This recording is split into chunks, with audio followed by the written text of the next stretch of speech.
Hello everyone and welcome back to the Great Book of Grudges. My name is Nathan and today we're going to be talking about all the races in Total War Warhammer 3, but in a different way. We're going to see which ones need a rework, which ones need updates, and how big in that sense. And the reason why I'm doing this video is because Thrones of Decay started really implementing the reworks that we were all looking for. Dwarfs, Empire, and Nurgle feel incredibly well, and I'm hoping that this is going to be the way forward from every DLC onwards. We just don't know what this next one is called, which is still weird, by the way, that they haven't actually announced it yet. But it's fine because we have been seeing some pretty decent patches in the interim, and that means that we could see some smaller reworks there to fix up some problems. And I want to talk about that today because while all the races seem to be doing well, some more than others, it's about time we started seeing everything come to the standard that we're expecting from Warhammer 3 given some time. Not everyone needs a massive rework. You can see here it's big rework, small quality of life updates,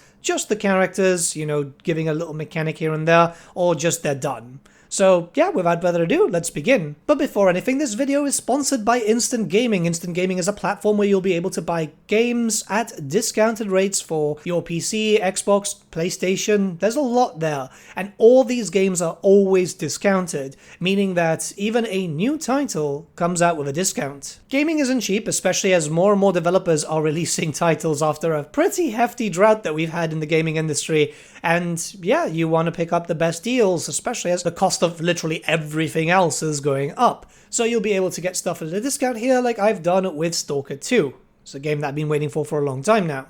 Not only that, but we do have a giveaway going on. Win the game of your choice, which all you have to do is click on the description below. There's a link there for the giveaway.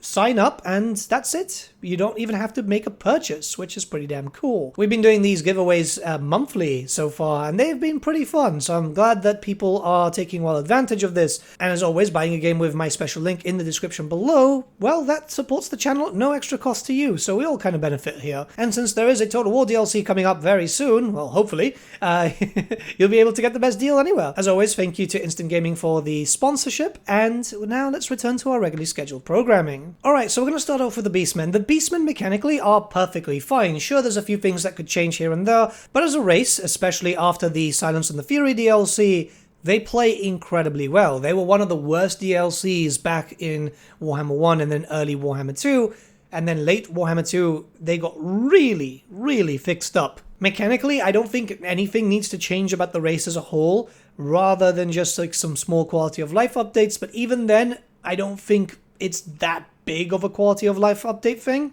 Honestly, I'm just going to put them in just characters because really what I'd love to see is an expansion towards making Malagor, Khazrak, and Morgur a little bit more unique.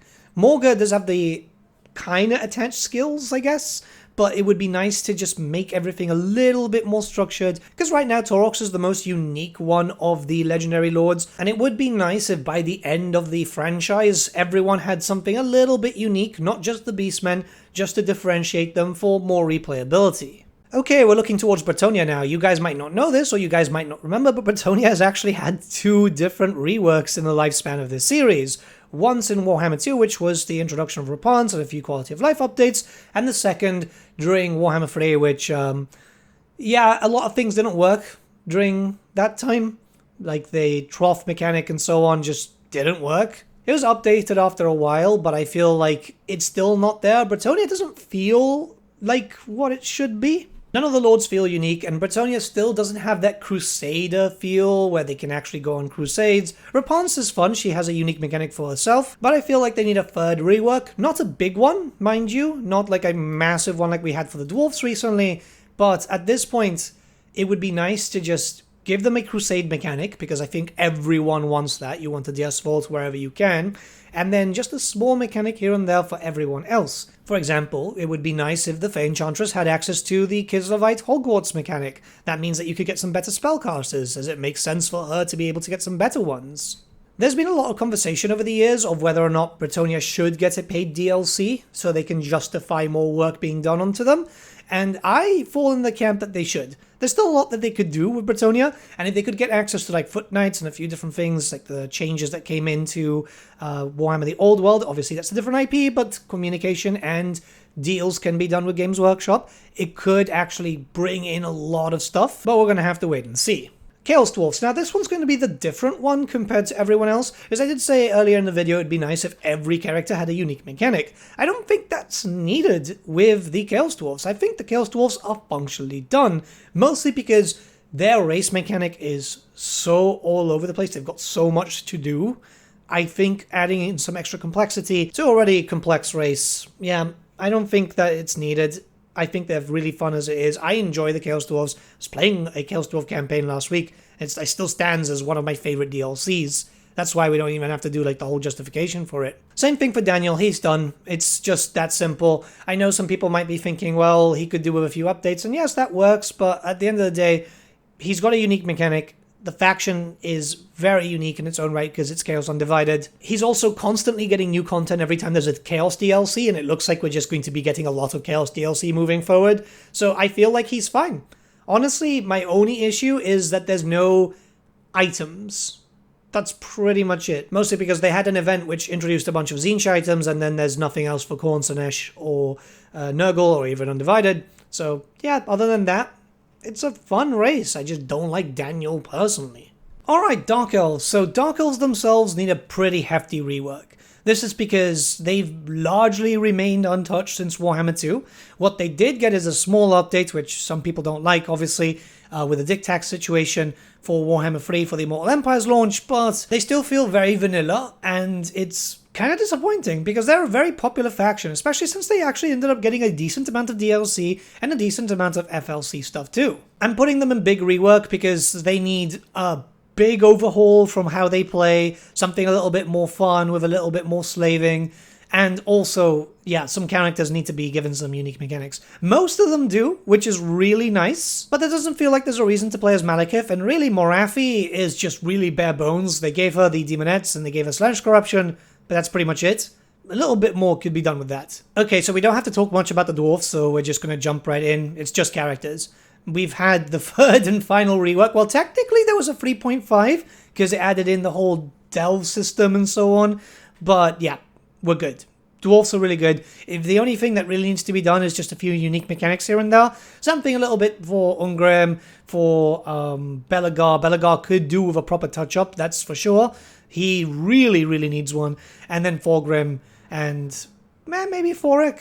But in general, the Dwarfs need to start feeling a little bit more complete in terms of the playable Legendary Lords. So just characters is fine. Alright, Grand Cathay is a simple enough one, just characters. I know some people don't like Harmony too much and so on, but to be honest, it's a fairly unique mechanic. Cathay plays fairly well, if only we had some uniqueness for Zhao Ming and also for Miao Yin, because it would be nice if we were going to get a few more dragons, that's certain, right? But it would be nice if all the dragons were kind of unique from each other.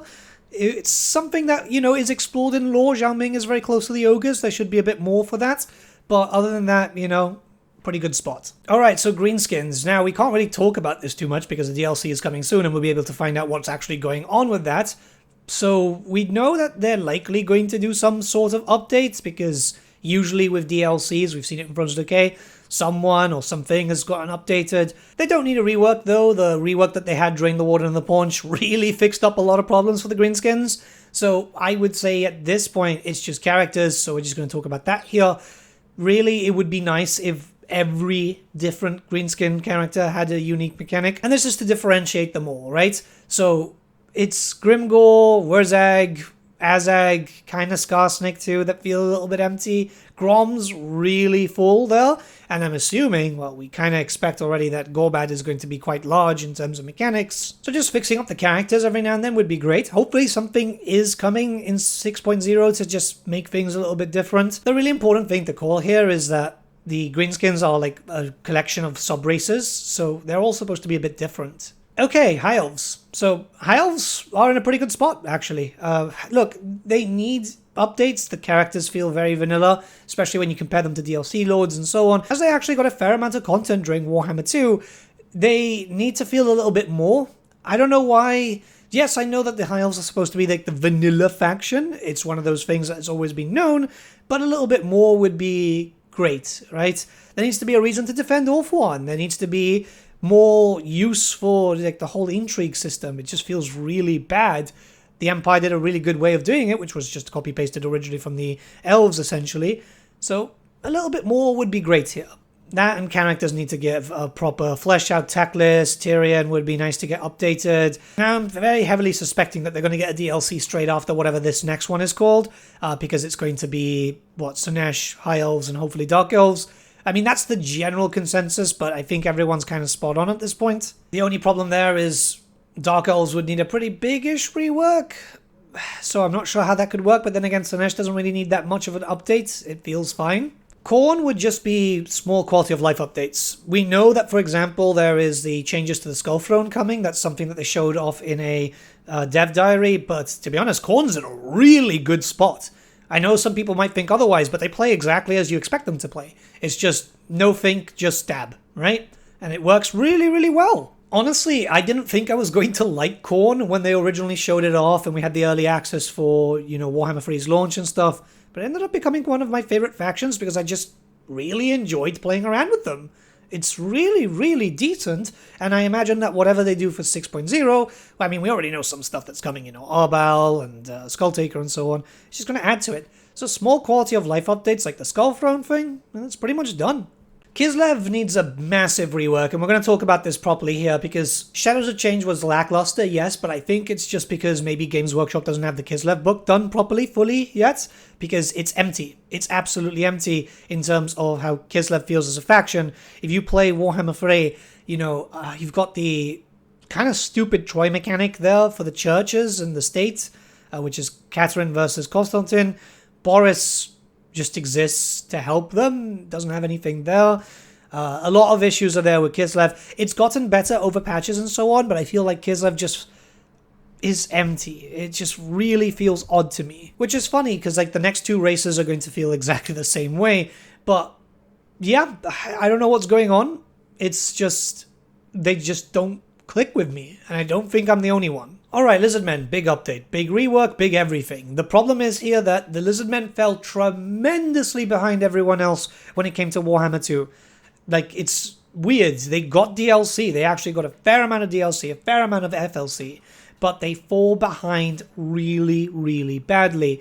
And it's something that's very obvious for Warhammer 3. It's really interesting because Creative Assembly have actually stated, yeah, we're going to get some Lizardmen updates from the interim patches and so on. It's like, well, why not a big DLC? Finish them off, be done with it, and then we can start moving on to stuff that needs less work than these guys, because they fall behind. I actively avoid playing Lizardmen unless I'm playing something like Oxyotl.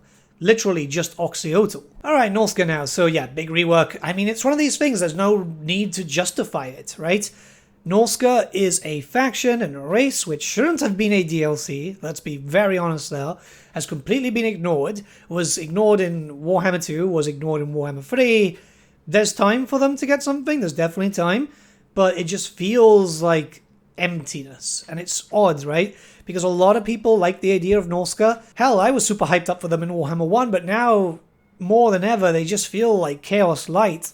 Unless something substantial comes in, and I mean something very similar to that, like mods that we've got, it's not going to be big enough, I guess. It's an odd one. Nurgle's done, I guess. Yeah, we don't really need to talk about it. Thrones of Decay fixed up every issue that I had with Nurgle, and they play incredibly well. It's nice to have 3 characters to choose to, and they all have a unique mechanic. Sure, the Kugaf one is more embedded rather than a purely unique mechanic, but it's still unique, and yeah, like they're all fun to play. I have no complaints. We can't really comment on Ogres just yet because by now we should have seen a trailer, but I guess they're taking their sweet ass time. Keep in mind, this is Creative Assembly. When they say November, it usually means like the end of the month anyway. There's still 6 days left in the month, so there could be some time though. But yeah, the only reason I'm putting them as big rework is because Rich himself said in a video that there's a big Ogre haul coming, and yeah, that's pretty much it. Skaven, just characters, I guess. Mostly because just Skrolk and Queek need a touch-up. Queek has a unique mechanic, but it's kind of crap, and Skrolk has nothing. Some, plagues for Skrolk would be wonderful, CA. That's really all they need. And a proper update to the 8 Peaks mechanic would be lovely. But other than that, I mean, the Skaven are in a really, really good place. I think every Skaven faction has quite a lot to play around with. There could be something also for Tzeentch, but I feel like they're, embodying what it has to be. The unique mechanic is on the character more than anything else. But yeah, Skaven are in a pretty fun place. That's why they got so much attention. Skaven DLC sells, that's why. Slaanesh just quality of life updates, and my reasoning for this is we're likely going to get a Slaanesh DLC after whatever this next one is called, and to be honest, Slaanesh feels really good. I enjoy playing Slaanesh a lot. I don't think that there's any overlying issues. What could be done is just a few UI updates here and there, but other than that, really good faction. They've got everything they need, just missing boob snakes and some extra characters to play around with. But just like Khorne, I feel like both of them came into the game in a pretty good spot, and any extra content for them is just bonuses. Empire is essentially done. They don't need anything else. The Thrones of Decay kind of fixed up all the issues there, and brought some unique mechanics to Guilt and France, which now all the current Empire Lords, there might be in the future, I expect there will be in the future, will have the unique mechanics. Obviously Boris Todbringer is still missing, but overall, very good spot. One of those races that got a lot of love over the years, and is now pretty much done. Tomb Kings, well, just the characters. I think they're perfectly fine as it stands. Really, it's one of the best DLCs that I've ever released. It's aged incredibly well. I imagine that we'll get some more Tomb King content eventually when we see Nagash and possibly a legendary hero. That would be great. But in the main thing right now, since they can't confederate, because the Tomb Kings can't confederate, it'd be nice to see a little mechanic here and there. Arkan technically has something, but it's more units than anything. I'd love to see him have something a little bit extra. Cetra should be able to confederate, for example. It would be pretty lore-friendly. All in all, just a small mechanic here and there could do wonders for replayability, which I feel like in most cases you're going to play Khalida or you're going to play Cetra. It would be nice to have a reason to do the others. Poor Cathay just exists. Alright, Tzeentch, I'm going to go out on a limb and say that they don't really need a big rework. I know a lot of people would say otherwise, but mechanically they're fine. The problem is they just need some quality of life updates just to kind of make things a little bit better, fix a few underlying issues, but it's nothing like a major rework like what Kislev needs or the Lizardmen and stuff like that. I like Tzeentch. They got shafted during the Shadows of Change situation, then things got much better during 2.0, only to be shafted again because Games Workshop apparently don't like the idea of bested gore, god-touched gores, essentially. However, it has been stated that there is a chance that we might see some more Tzeentchian content down the line, so I do think that we might see something, a few fixes here and there, just to kind of level things out. We've already seen a minor thing with Khorne, so if we could see that just come in for Tzeentch, we'd be better off. Alright, the Vampire Coast now. So the Vampire Coast needs a bit of a quality of life update. A few things here and there just to kind of fix them up and bring them on par, because they have fallen behind. I very much doubt that we're going to see extra DLC for these guys, which is very disappointing, but then again, they were based off a 6th edition supplement. We could see a proper book in the future for Old World, but even then, we don't know if CA will be able to have access to that, right? It's a very strange thing, but I could see them just fixing up the problems here and there, a bit better values, maybe change around the mechanic to make it a little bit more fun. Character-wise, they do have their own kind of mechanics. You know, we've got the Undead Knights, well, Ghostly Knights for Solistra, the Dementia Cycle for Lufa Harken, and then obviously the Grand Declarations of War, which a lot of people just don't kind of notice because it's not really that big. For the Noctilus campaign, there's not too much going on for Aranessa. Aranessa obviously does have access to some mortals. To be honest, she shouldn't really be a Vampire Coast character. She should be in Norsca or, in the future Dogs of War stuff, but yeah, I think they just need some quality of life updates and they're done. Vampire Counts could do with a rather hefty rework. They have had a update before and recently some new content out of the blue, which is really nice. The Graveguard with the halberds are phenomenal, but yeah, we still only have pretty much just Von Carstein bloodline and some necromancers. It'd be nice to start getting the others. It would be nice to see them differentiated quite a bit too. I wouldn't want to see a Strigoi vampire playing the exact same way. The same thing with the Lamians. Everyone wants Neferata, but it would be a massive shame if the playstyle was identical to that of Manfred, Vlad, or Isabella. I do feel like a lot can be done there, but it's just a matter of time if we get a DLC for this. It's going to be a bit of a strange one because we don't know what the scope is right now. DLCs are coming every 7 to 8 months or so, which is not ideal. Hopefully they hurry up. But yeah, the vampires, I don't think Creative Assembly would leave without like a massive rework. If they do something on the same lines of the Champions of Chaos, it would be huge. Warriors of Chaos, I'd say, are done. Champions of Chaos really did help with the Warriors of Chaos out, and yeah, they don't have their own unique mechanics, barring the monogod ones, because they take from the monogod actual race, but to be honest, there's so much to do with the Warriors of Chaos. The Undivided guys have access to 5 rosters, essentially, whereas the monogod styling ones have access to 2, Undivided and obviously their specific god. And technically, the monogod ones do have individualized mechanics. You know, Archeon gets a little stronger with vassals, same as Kolek, so yeah, I mean, that works. They're in a really good spot. I'm incredibly happy with the Warriors of Chaos, and I can't wait to see if we eventually get some more. It would be nice. Yeah, I know some people would say, well, 9 lords is enough, and yeah, it would pretty much be enough, but, you know, 1 or 2 as a free one every now and then wouldn't be bad, if they could do something very unique with that. My big hope in the future would actually be that we could get the monogod lords to also be monogod or Warriors of Chaos. You know, you choose before you start your campaign. I think that was something that even Creative Assembly said that's something that they could look into. And then lastly, the Wood Elves. So the Wood Elves themselves are in a pretty good spot because the DLC was good. This was way back in Warhammer 2. The Twisted and the Twilight did have a very good rework for them. Sure, it wasn't perfect and it had to get fixed up a little bit later, which was the whole Forge of Daith mechanic, but it really did fix up a lot of problems. I can actually do a full Wood Elf campaign now without wanting to tear out my own eyes.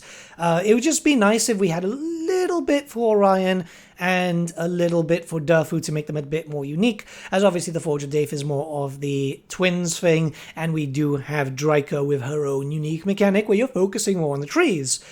Durfu kind of does that too, but it's more stylized for Draika.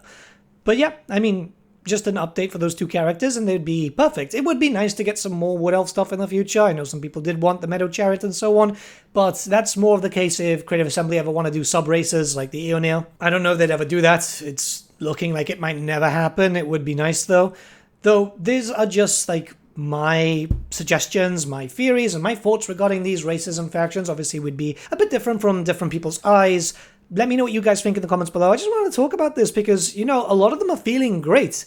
The ones that are done are just like fully done. The Empire's in a really good spot. Everyone has like a unique mechanic there. And now I'm not saying that everyone needs to have it. I'm just saying it would be nice if everyone had a unique mechanic. If it's just characters and done, I mean, that's great. You know, that type of stuff is good. It would just be a bit better. That's just my feelings. There's loads of patches coming out lately, so stuff can come in. Hell, we even had a mini Ogre rework before the Ogre rework, so, you know, it's pretty damn good. But yeah, have a great day, guys, and I'll see you all again very, very soon.